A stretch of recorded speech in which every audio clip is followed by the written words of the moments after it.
लोक जागर इंडिया। यही आने वाला कल है, यही मेरे देश का कल है। एक नया इतिहास लिखेंगे। साथियों नमस्ते, मैं हूं ज्ञानेश वाकुड़कर।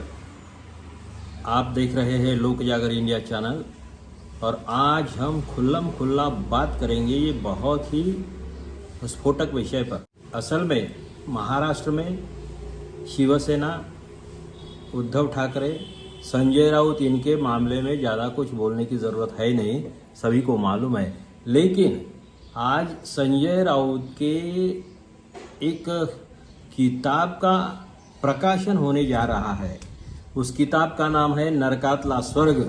वो जब जेल में थे, पत्राचाल के भ्रष्टाचार के प्रकरण में 100 दिन संजय राउत जेल में थे, आर्थर रोड जेल में थे और वहीं पे उन्होंने ये किताब लिखी है। संजय राउत सांसद है राज्यसभा के, संपादक है सामना के, जो शिवसेना का मुखपत्र है, अच्छे वक्ता है, अच्छे लेखक है, शिवसेना के नेता भी है, प्रवक्ता भी है और सबसे बड़ी बात यह है कि उद्धव ठाकरे के वो एकदम राइट हैंड है। बाकी लोग बोलते हैं कि संजय राउत कुछ भी बोलते हैं और इसलिए उन्होंने पार्टी का नुकसान किया, ऐसा नहीं होता है। उनको मालूम नहीं है शायद उन लोगों को, क्योंकि शिवसेना ये कोई कांग्रेस जैसी लोकतांत्रिक पार्टी नहीं। उद्धव ठाकरे के सम्मति के बगैर संजय राउत कुछ नहीं बोल सकते। एक आध बार गलती हो सकती है, स्लिप ऑफ टंग हो सकता है, लेकिन जनरल जो भूमिका रखते हैं तो वो शिवसेना की ऊपर से भूमिका रहे बगैर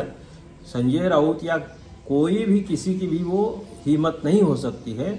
और इसीलिए बाकी लोगों को समझना चाहिए कि संजय राउत जो बोलते हैं इसका मतलब ये है कि वो उद्धव ठाकरे बोल रहे हैं। तो खैर आज का अपना विषय जो है वो है संजय राउत की किताब के बहाने जो एक फंक्शन आज हो रहा है। जावेद अख्तर के हाथों से शरद पवार भी रहेंगे, उद्धव ठाकरे भी रहेंगे और उस किताब के माध्यम से संजय राउत ने जो दावा किया है वो बहुत ही खतरनाक है, सनसनाटी है, बहुत ही। इसलिए महाराष्ट्र में या देश में भी पूरा मेरे ख्याल से उसी की चर्चा हो रही होगी।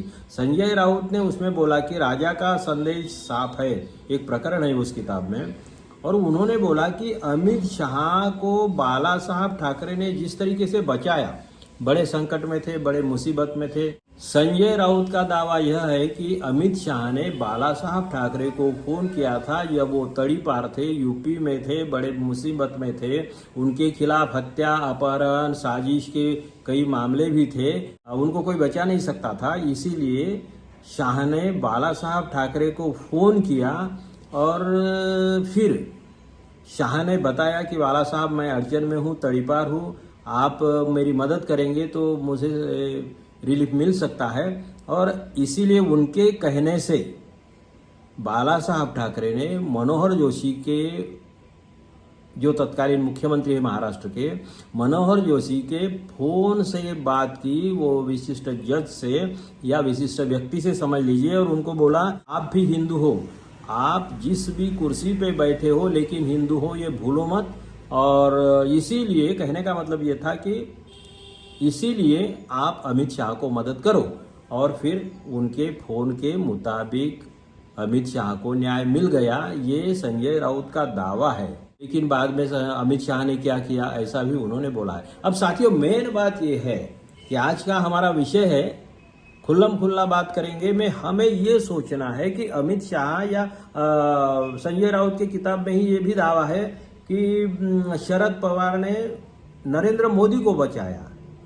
वो भी कल के पेपर में मैंने पढ़ा कि शरद पवार ने तो कई बार मोदी को मदद की है। अब सवाल ये उठता है कि क्या संजय राउत ने अमित शाह को नीचा दिखाया? क्या संजय राउत अमित शाह के एहसान फरामोशी का वो सबूत पेश किया? बात सिर्फ इतनी नहीं है, उन्होंने शिवसेना तोड़ी वगैरह वगैरह, ये मामला अलग हो सकता है। लेकिन अगर बाला साहब ठाकरे ने अमित शाह जैसे क्रिमिनल रिकॉर्ड वाले उनको गलत तरीके से अगर मदद पहुंचाई होंगी और फिर अमित शाह जैसे देश के सामने ये बहुत बड़े विलन करके आए हैं, देश के सामने जैसे आज भी उनको भस्मासुर कहा जाता है, उन्हीं निगाहों से देखा जाता है। गृह मंत्री भले ही हो, हालांकि उनके ऊपर जो केसेस चल रही थी उसमें उनको बरी कर दिया है, लेकिन किस तरीके से बरी कर दिया है, जज लोया मर्डर केस में क्या हुआ है, इसका संभ्रम बना हुआ है। और ऐसी सिचुएशन में अगर मोदी शाह ये देश के लिए संकट है, मोदी शाह अगर देश के लिए सबसे बड़े विलन है, गोडसे से भी बड़े विलन है, तो फिर इन विलन को संकट के समय से या बड़े संकट से बचाने के लिए बाला साहब ठाकरे जिम्मेदार है या नहीं? क्या संजय राउत के कहने का मतलब ये निकलता है कि इन दो विलन को, मतलब बाला साहब ने तो शाह को मदद की है, तो क्या या अमित शाह जैसे क्रिमिनल आदमी को बचाने का पाप बाला साहब ठाकरे के सर पे जाएगा? शिवसेना तोड़ी ये उनका पर्सनल मामला हो सकता है, लेकिन सारे देश को बर्बाद करने वाले अमित शाह और फिर शरद पवार ने जैसे मोदी को मदद की, तो नरेंद्र मोदी और अमित शाह दोनों मिलाकर देश का बंटाधार कर रहे हैं। तो इस पाप का जिम्मेदार कौन है? बाला साहब के माथे पे संजय राउत ने ये जो लिख दिया है इस प्रकरण में। इसमें एक बात यह है कि संजय राउत झूठ बोलेंगे नहीं, ये बात भी सही है। संजय राउत ने कुछ तो भी उटपटांग दावा किया है, ऐसा भी नहीं हो सकता है।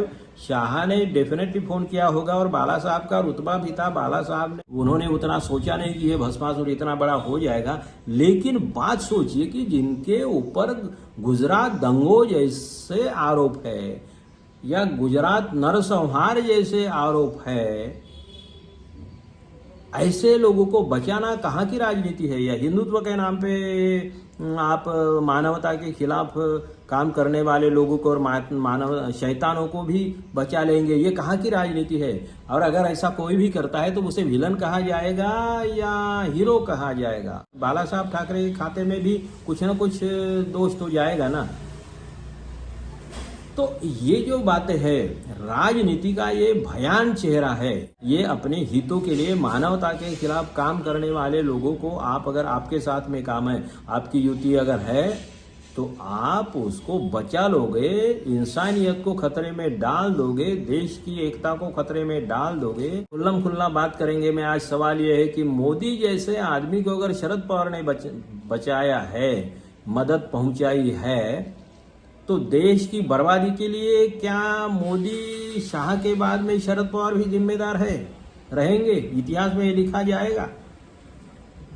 संजय राउत को इसका भी जवाब देना पड़ेगा, या देश को ही सवाल है, देश के सामने ही सवाल है। मैं आपको ही सवाल पूछता हूं। या फिर अगर समझ लीजिए शाह जैसे आदमी को बचाने का पाप अगर बाला साहब के हिस्से में जाएगा, तो देश की बर्बादी का पाप अगर बाला साहब जिम्मेदार होंगे उनको बचाने के लिए, तो आज अमित शाह जो देश के साथ में कर रहे हैं, तो उसकी जिम्मेदारी भी बाला साहब ठाकरे के हिस्से में जाएगी ना। तो आज के इस वीडियो के माध्यम से एक 3 सवाल मैं आपके सामने रखता हूं कि क्या संजय राउत हिट विकेट हुए हैं? क्या संजय राउत ने सेल्फ गोल किया हुआ है, या फिर संजय राउत ने इस किताब के माध्यम से या इस प्रकरण के माध्यम से शिवसेना को भी देशद्रोहियों के कतार में खड़ा कर दिया है? क्या बाला साहब के नेतृत्व और उनके देश प्रेम के बारे में संशय निर्माण कर दिया है? संजय राउत का उद्देश्य वो तो हो नहीं सकता, लेकिन गलती से वो बाला साहब को बड़ा दिखाने के चक्कर में, और अमित शाह पे हमारे कितने उपकार है, कितना एहसान है, फिर भी अमित शाह ने हमारे साथ में कैसी एहसान फरामोशी की है, ये बताने के चक्कर में, जताने के चक्कर में बाला साहब ठाकरे को ही उन्होंने आरोपी के कटघरे में खड़ा कर दिया। क्या आपको ऐसा लगता है? बहुत खतरनाक बात है। राजनीति का ये चेहरा भी आप देख लीजिए, इसको समझिए। बात हिंदुत्व की नहीं है, बात जनतंत्र की होनी चाहिए। बात हिंदू मुस्लिम की नहीं है, बात हिंदू मुस्लिम की नहीं है, बात इंसानियत की होनी चाहिए, बात मानवता की होनी चाहिए, बात जनतंत्र की होनी चाहिए। लेकिन एक दूसरे को बचाने के चक्कर में शरद पवार हो, बाला साहब ठाकरे हो, ये नेता या और भी कई नेता है कि क्या ऐसा ही घिनौना खेल खेलते हैं? ऐसे ही भस्मासुरों को प्रोटेक्ट करते हैं और ये फिर भस्मासुर सारे देश को बर्बाद करने में, मानवता को बर्बाद करने में कोई कसर नहीं छोड़ते। तो सवाल आपके सामने है, किताब का प्रकाशन आज हो जाएगा और फिर किताब में क्या है बाद में पता चलेगा ही। तब तक के लिए आप देखते रहिए लोक जागर इंडिया चैनल। लाइक करिए, शेयर करिए, सब्सक्राइब करिए। धन्यवाद। आने वाला कल है, यही मेरे देश का कल है। एक नया इतिहास लिखेंगे।